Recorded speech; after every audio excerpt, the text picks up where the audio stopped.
की रचना का क्रम क्या है? प्रकृति क्या है?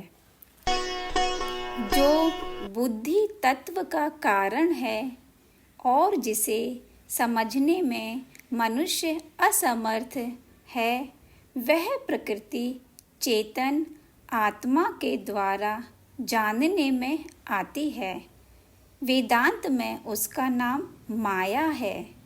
मोटे अर्थ में वह अज्ञान है।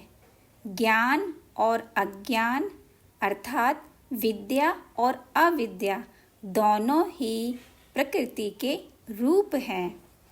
बुद्धि तत्व पहले उत्पन्न हुआ, उसके बाद अहंकार, उसके बाद तन्मात्राएं उत्पन्न हुई।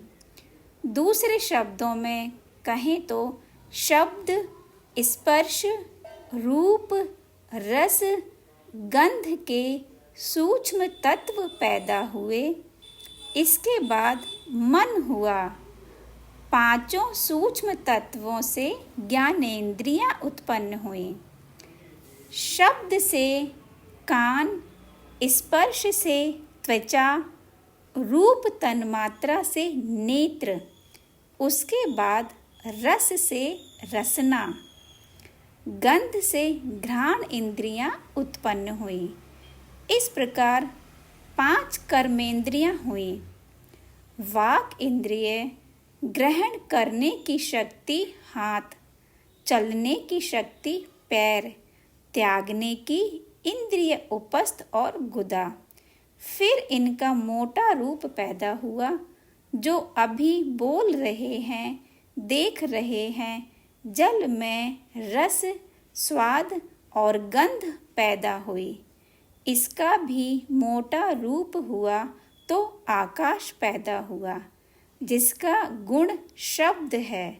उससे वायु पैदा हुई, उससे अग्नि उत्पन्न हुई, उससे जल, उसके बाद उससे पहाड़ों के सहित पृथ्वी पैदा हुई।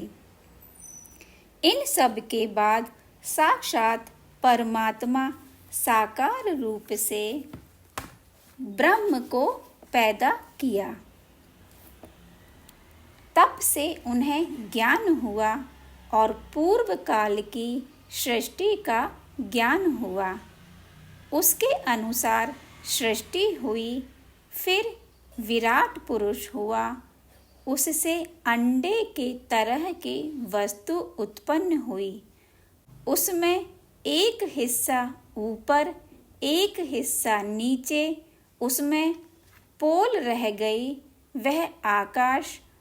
उससे अंतरिक्ष पैदा हुआ। विराट के नेत्रों से सूर्य चंद्रमा हुए। इस तरह सृष्टि का विस्तार हुआ।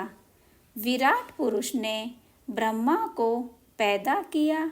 उन्होंने ऋषि पैदा किए।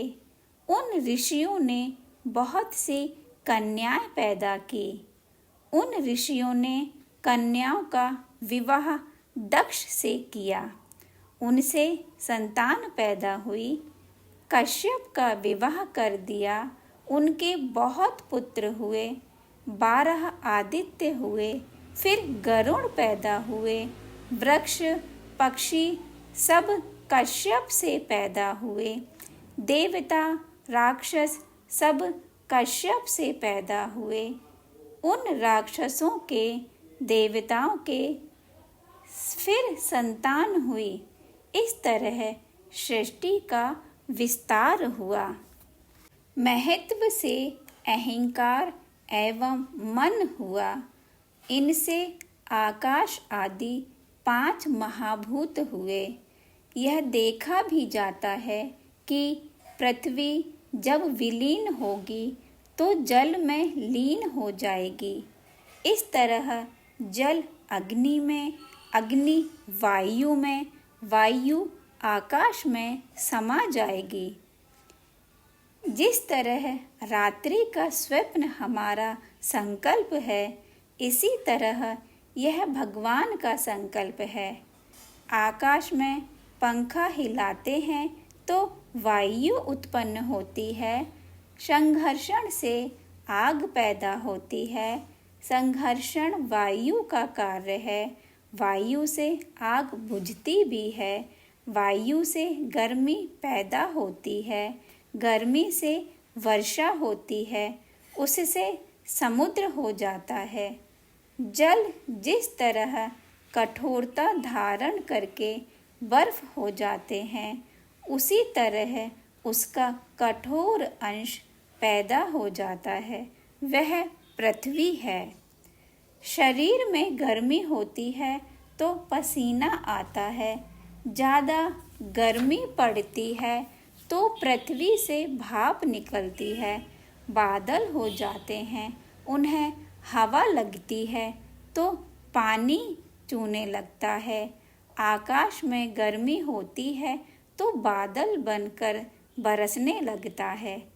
प्रलय के समय पृथ्वी जलमग्न हो जाती है। फिर प्रलयाग्नि पैदा होकर आग हो जाती है। उससे वायु आकाश में विलीन हो जाती है। आकाश मन में, मन बुद्धि में और बुद्धि अहंकार में विलीन हो जाती है। और जब बुद्धि अहंकार में विलीन होती है तो हमें चारों ओर माया ही दिखाई देती है। अहंकार को दूर करने का केवल एक ही तरीका है, अपने मन को भगवान में, भगवान के भजन में लगाया जाए। श्री राधे राधे श्याम।